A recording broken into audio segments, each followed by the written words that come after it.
Well, I want to take a look at this year's G7 family photo, as it's known. Everyone highlighted is under major political pressure back home. It's less than a week since far-right parties dominated Europe's parliamentary elections.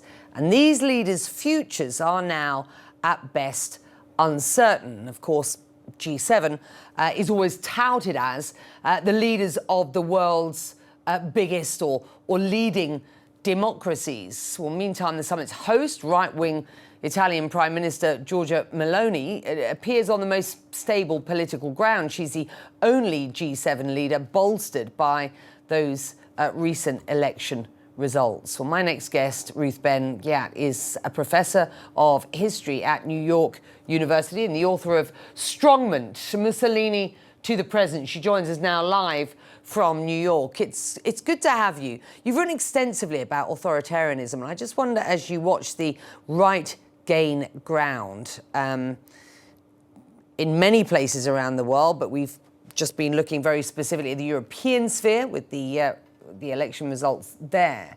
How serious do you think the threat is at this point?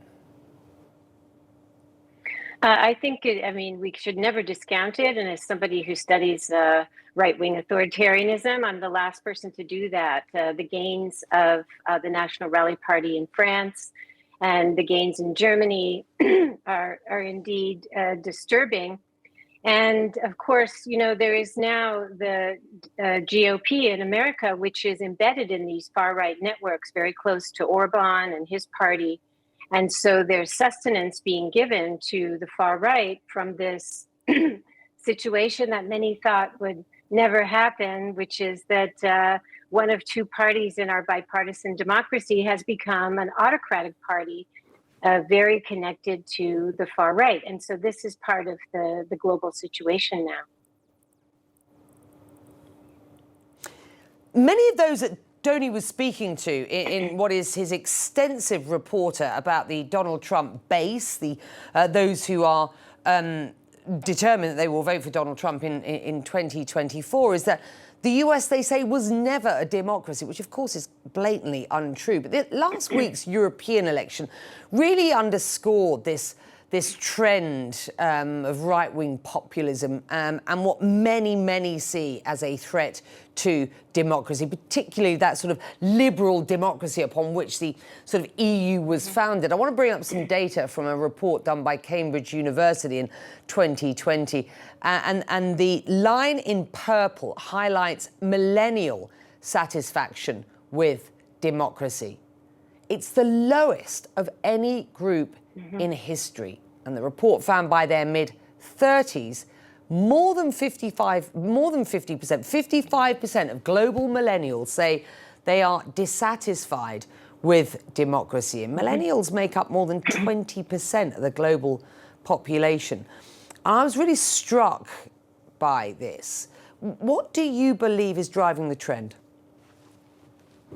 I think it's important to highlight that because we're in a situation where we need to take a very close look at how dissatisfied liberal democracy has left people, in part by going in a neoliberal direction, which is taking away safety nets, leaving people lonely.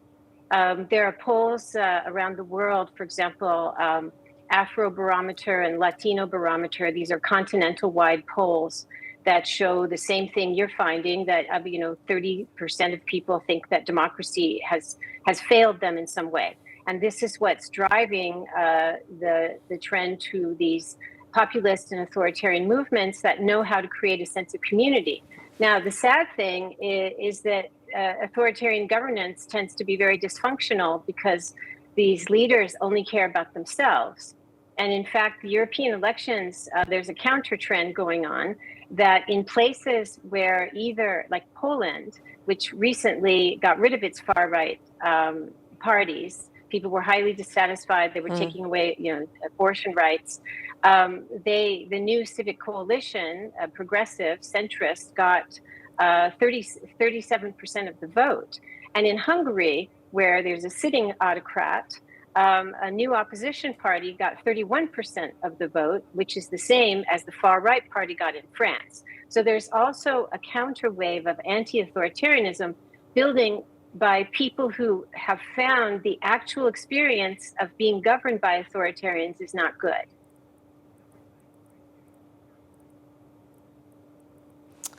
That's interesting. That same Cambridge report that we were, that we teed up this discussion with, concludes, quote, nations where wealth distribution is relatively flat, such as Iceland or Austria, see only minor generation gaps in attitudes to democracy, while those with persistent wealth inequalities, such as the United States, have large and growing divides. And that is not something that necessarily surprised any of us who were having a look at this. After all, it is one of the reasons why Donald Trump was so successful, many people say, in 2016. Is the American-led brand of unfettered capitalism, failing at this point?